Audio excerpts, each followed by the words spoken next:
Hello दोस्तों, श्री राधे राधे। आप सभी का स्वागत है आप सबकी अपने यूट्यूब चैनल में। आप लोग कैसे हैं? ठीक होंगे, बढ़िया ही होंगे। और आज जानते हैं कि मौनी अमावस्या 144 वर्ष बाद दुर्लभ संयोग बना है।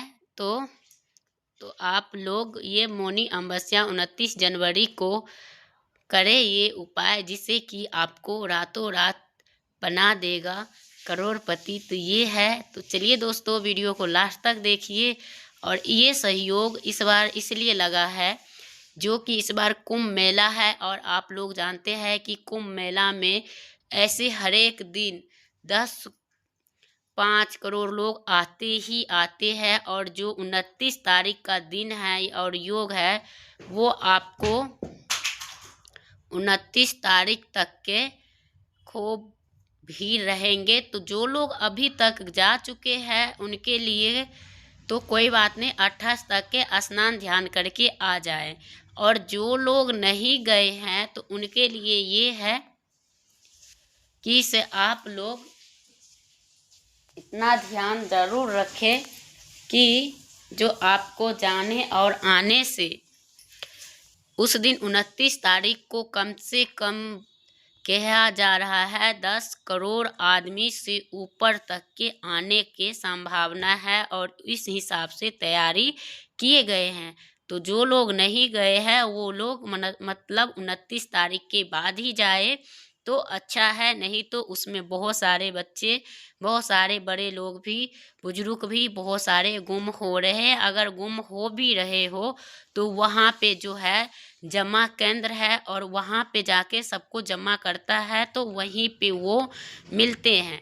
तो आप लोग वहीं से उनको पाए, ये नहीं कि आप यहाँ वहाँ भटको नहीं। वहाँ पे जो जमा केंद्र है वहीं से परिवार मिल जाता है, ऐसा नहीं होता है। नहीं तो जानते ही होंगे कि वहाँ पे ये नहीं कि अपने ही इंडिया का आ रहे हैं, वहाँ पे अंग्रेज सब भी आ रहे हैं, देश विदेश सारे तरफ के ही लोग आ रहे हैं और स्नान करके जा रहे हैं। तो इसलिए कहा जाता है अपना सुरक्षित होके जाए और अपने आप पे ध्यान रखे, और अपना परिवार के भी रखे। और साथ में कोई सोना चांदी का गहना पहन के नहीं जाना चाहिए। और जो भी चीज़ लेके जाए सारे ऐसे ही होना चाहिए, जो कि अगर चोरी भी होते हैं तो उसमें ये नहीं पता चलता कि हमें चोरी हो रही है या क्या हो रही है। तो ये है दोस्तों, और मैं लास्ट में बताने वाली हूँ उपाय। तो वो उपाय कौन सी होगी और कौन सा पेड़ का जड़ हमें चाहिए, जिससे कि हमें रातों रात या आपको एक दिन में करोड़पति बना सकता है। तो ये कार्य कब करनी चाहिए? तो ये कार्य आपको मौनी अमावस पे ही करना चाहिए। तो इस बार ना 144 साल बाद का योग लगा हुआ है, तो आप लोग उसी बीच में करेंगे। ये नहीं कि दूसरे दिन करेंगे। अगर दूसरे दिन करेंगे तो फिर आपको मतलब फ़ायदा नहीं होगा, और जिस दिन के ये फ़ायदा है उसी दिन को करना चाहिए। तो यही है। और जो व्यक्ति मतलब कुंभ मेला जा रहे हो तो उनसे यही है कि अपने परिवार को पहले एक एक फ़ोन नंबर लिख के सभी के जेब में, सभी के साड़ी या चुन्नी में बांध दिया करिए, क्योंकि वहाँ गुम होना अनिवार्य ही है कि होता ही है। उसमें कहा गया है कि जो गाड़ी घोड़ा है वो कम से कम 30 किलोमीटर ऊपर ही रहता है। बड़ी मुश्किल से 15 किलोमीटर कोई आगे, इतना जो बड़े आदमी होते हैं, जो वहाँ का आसपास का जानकार बंदा होता है, वही लोग इतने आगे करके जाते हैं, तब भी उनको 15 किलोमीटर चल के जाना पड़ता है। और जो यमुना और वहाँ पे गंगा जी का जहाँ मिलन है वो संगम पर बहुत भीड़ रहते हैं। जो लोग गंगा नहाने जाते हैं और इसी पार नहा कर आ जाते हैं, उनको इतना बड़ा पुण्य नहीं मिलता है। और जो लोग संगम में नहाते हैं उनको सबसे बड़ा लाभ होता है। जो लोग नहाए वो बैकुंठ को जाते हैं, उनकी मोक्ष की प्राप्ति होती है। तो करना चाहिए, लेकिन अमृत स्नान आप लोग करें। लेकिन उस दिन बहुत भीड़ भड़क्का रहेगा, तो ऐसा भी नहीं कि हम जान गंवा के तब पुण्य कमाए, ऐसा भी नहीं है। लेकिन हाँ, उस दिन बहुत सतर्क से रहनी है, और बहुत ज़्यादा पैदल चलना जाता है।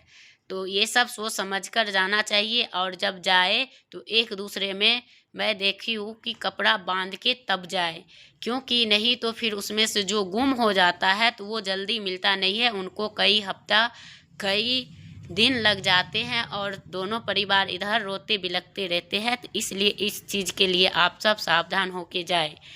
मेरी तो यही है, और आप सबकी जो अब मर्जी हो और जो आज्ञा हो अपना अनुसार करिएगा। लेकिन यहाँ से परिवार को इतने सतर्क करके जाए, जो अपने अपने पल्लू में या अपनी अपनी चुन्नी में जो आदमी बच्चे जो भी लेके जा रहे हैं सभी को डाल देना। एक एक दो दो फ़ोन नंबर अवश्य में रहना चाहिए। और एक लोग नहाए तो दूसरा उनको ध्यान रखे। नहीं रख रहे हो तो फिर वो व्यक्ति जब तक नहा कर आते हैं तब तक वो व्यक्ति मिलते नहीं है। इधर से जाते हैं और दूसरे रास्ते से आते हैं। वहाँ पे बात ये है, खोने का वजह यही है कि जिस रास्ते से आप नहाने जाते हो उस रास्ते से आप आते ही नहीं हो। तब ये लोग बहुत सारे खो गए हैं और खो रहे हैं। तो इन चीज़ को आप सब ध्यान रखें, क्योंकि आप सब मेरी फैमिली हो। मुझे ये कहना मेरी आप सबको जानकारी देना ज़रूरी थी और उचित थी। तो आप सबको अगर वीडियो कहीं से भी अच्छी लग रही हो तो वीडियो को लाइक करेंगे, चैनल को सब्सक्राइब करेंगे और बने रहेंगे। तो चलिए दोस्तों, अब हम जा रहे हैं अपनी वीडियो को स्टार्ट करने। मैंने तो कुंभ मेला का जो भीड़ भड़के देख के मैंने बताई हूँ, तो मैंने देखी हूँ लाइव, तो मैं बहुत वो हो जाता है देखने के बाद। बहुत सारे लोग डर भी जाएंगे, ऐसा कांड हो रहे हैं। लेकिन हाँ, जाना चाहिए, लेकिन भीड़ के बाद जाए, 29 तारीख के बाद ही जाए। हाँ, नहीं, जो लोग जा रहे हैं उनके लिए है कि अपना सावधानी से जाए और आए, अपने परिवार के सुरक्षित लेके जाए और लेके आए। तो दोस्तों, आप सभी को जो ये उपाय है वो मौनी अमावस्या का ही करना है। तो आप लोग इन पेड़ का हमने थंबनेल में डाल दी हूँ, और ये पेड़ को अगर आप लोग पहचानते हो तो इन्हीं का जड़ आपको लाना है। अगर आपको बिजनेस व्यापार या दुकान पे ग्राहक नहीं आ रहे हैं, आपका दुकान धंधा नहीं चल रहा है, तो आप ये कार्य को अपनाए और उसी दिन तो आपका बहुत सारे लाभ होंगे। तो चलिए दोस्तों, मैं आप सब वीडियो में लास्ट तक बनी रहिए। और कौन कौन सा इसको उपाय करना चाहिए, तो इनको आपको, अगर आपको धन चाहिए और आपका धन लाभ नहीं हो रहा है, तो अगर आप चाहते हैं तो इन्हें बहुत सारे जगहों चिरचिरी कहा जाता है, बहुत सारे जगहों इसे अप्पा मार्ग भी कहा जाता है इस पौधा का। तो इनका जड़ आपको ढूंढ के लाना है, और ये बहुत आसानी तरीके से मिल जाता है। और इसमें जो है ब्रह्मा विष्णु महेश का निवास होता है, और ये मतलब देवों का ही वृक्ष है। जो लोग पहचानते हैं उन्हीं को पता होता है, जो लोग नहीं पहचानते हैं तो उनको नहीं पता होता है। और ये पेड़ अभी से नहीं है, ये पेड़ जब समुद्र मंथन हुआ था उस समय अमृत जब गिरा था धरती पर, तो थोड़ा सा इस पौधे पे भी गिरा था। तो ये पौधा अमर है, तो इसीलिए इनका ये उपाय बताए गए हैं। जो लोग इनके जड़ से ये उपाय कर लेते हैं तो उनको आप जो चाहो आप वो पा सकते हो, वो कार्य कर सकते हो, और आप आगे जीवन में सफलता प्राप्त कर सकते हैं। तो चलिए दोस्तों, इनको क्या करना चाहिए, सबसे पहले इन पौधे को जड़ को ले आए और गंगा जल से धो के एक लाल कपड़े में बांध के, और इनको जो पूजा स्थल होता है हमारी उस पे इनको चढ़ाना है। उनको पूजा स्थल पे, तो पूजा स्थल पे रख के पहले पूजा पाठ करना है। और पूजा करते समय उनको 121 बार माला का जाप करना है, चाहे कमलगट्टा हो, चाहे रुद्राक्ष हो, चाहे लाल चंदन का माला हो। उनसे आपको 121 बार जाप करना है। ओम भगवते वासुदेवाय, ये मंत्र का जाप करते हुए आपको फिर उनको करके उस रात, और पीली कोड़ी होनी चाहिए 4, 5 या 7, तो इतने कोड़ियाँ के साथ इनको पूजा करके और एक लाल कपड़े में बांध के रात भर खुले रहने दे। अगले दिन उनको बांध के उठा के जहाँ पे आप अपने धन रुपया जहाँ रख रहे हैं उसी में रखना चाहिए। नहीं, अगर वहाँ आप नहीं रख रहे हैं तो आप मंदिर में भी रहने दे सकते हैं, लेकिन ये जहाँ पे आपका धन तिजोरी का होता है उसी में रखना चाहिए, जिससे कि आपकी धन की आगमन होगा और आपका धन में बढ़ोतरी होगी और आपका जो रुके हुए कार्य था उनमें ये पौधा सफलता दिलाते हैं। तो इन पौधा को अगर आपके आसपास कहीं भी मिल जाते हैं तो इनको इग्नोर ना करें और इनको लेके घर आए। जिस दिन देखो कि हाँ कोई कार्य नहीं, आपको सफलता प्राप्त हो रहा है और आपका दुकान बिजनेस व्यापार नहीं चल रहा है, तो आप इन पौधे को ज़रूर कर सकते हो इनका उपाय से। और जो लोग चाहते हैं कि हम रातों रात करोड़पति बन जाए तो उनके लिए एक छोटा सा और उपाय है कि उनको क्या करना है, इन्हीं पौधा के जड़ के लाना है और लाने के बाद उसी रात्रि में और उस रात्रि में लाने के बाद आपको क्या करना है, सरसों के तेल में डुबो देना है।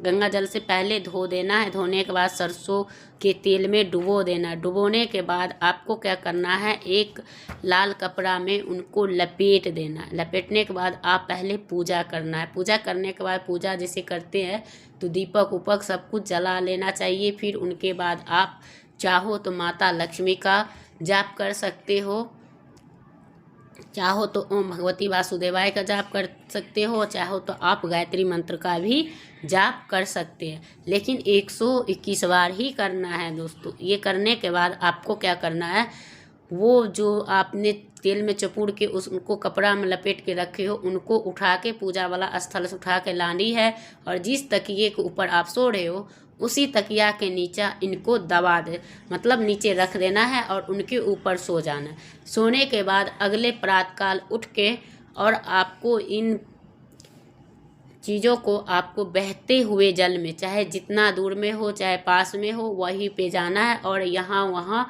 कहीं नहीं फेंकना है। आपको इनको बहता हुआ जल में डालना है। डालने के बाद आप जब डाल देंगे तो उनके बाद आप दूसरे रास्ते चेंज करके आएंगे। ये नहीं कि जिसी रास्ते से आए और उसी रास्ते से फिर से रिटर्न आ जाएंगे, नहीं, आप जिस रास्ते से जा रहे हो वो रास्ता छोड़ के दूसरे रास्ते से आएंगे। फिर पीछे मुड़ के नहीं देखना है और जब जाने से पहले आप एक गिलास पानी रख दे। घर आने से अंदर पहले आपको उन्हीं पानी से हाथ पैर धुलवा दे, जिससे कि आपकी जितने घर में बुरी नज़र थी, जितने सारे बलाएँ थे जो आपके कारोबार में नज़र लगा रखा था, रोक रहा था और आगे बढ़ने नहीं दे रहा था, तो वही चीज़ उस दिन से आपको शुरू हो जाएगा और आप जो चाहो वो आप कर सकते हैं। आपके ऊपर से ये बलाएँ टल जाएंगे और आप जीवन में आप अपने गृहस्थी में आगे बढ़ जाएंगे और पीछे मुड़ के कभी देखने का कोशिश भी नहीं करना है और आप जो चाहो वो कार्य उस दिन से आपके घर में नए नए तरक्की, नए नए बिजनेस जो चाहो वो सब आपको प्राप्त होने लग जाएंगे। तो यही सब थे दोस्तों। तो आप लोग को और उनके साथ साथ इन पौधे के साथ साथ आपको इन पौधा के पत्तियों का और इनका जो बीज होता है ये भी, इनका भी बहुत सारे महत्वपूर्ण होता है। जो व्यक्ति बहुत ज़्यादा बीमार रहता है, बहुत ज़्यादा, तो उनके लिए भी इनका पत्ती और इनका ये जो बीज होते हैं उनको ले आना चाहिए और उनको गंगा जल से धो के सुखा के, जब सूख जाए तो इनको जला के और इन्हीं का गंगा जल में लगा के तिलक भी कर सकते हैं। तो इनसे क्या होता है, धीरे धीरे व्यक्ति की बीमारी में सुधार होता है। तो यह सब उपाय छोटा मोटा आप लोग को लग रहा है तो ये सब ही करके, जैसे कि ये हम नहीं कहते हैं, ये शास्त्र में ही दिया गया है तो उसी में कहा जाता है। तो आप लोग ज़रूर से करके देखिए तो आप सबका बहुत सारे फायदे मिलेंगे। और अमावस के दिन करना चाहिए। अमावस के दिन जो कार्य किया जाता है और प्रेम पूर्वक श्रद्धा विश्वास से वो शीघ्र ही पूर्ण होता है और उनको बहुत सारे चीज़ों का लाभ होता है जिससे कोई बयान नहीं कर सकता। तो इनको करना चाहिए और आगे बढ़ना चाहिए। और जो भाई बहन मेरी पहले टाइम मेरी वीडियो को देख रहे हैं उनसे यही है कि वीडियो को लाइक करिए, चैनल को सब्सक्राइब करिए ताकि आप सभी को वीडियो को नोटिफिकेशन सबसे पहले आप तक के जाए। और आपका धर्म बनता है इन वीडियो को शेयर करना, जिससे कि सबको भलाई होगा तो आपको भगवान खुद ही फल देंगे। तो जिनको वीडियो अच्छी लग रही हो तो जय माता लक्ष्मी ज़रूर लिखे।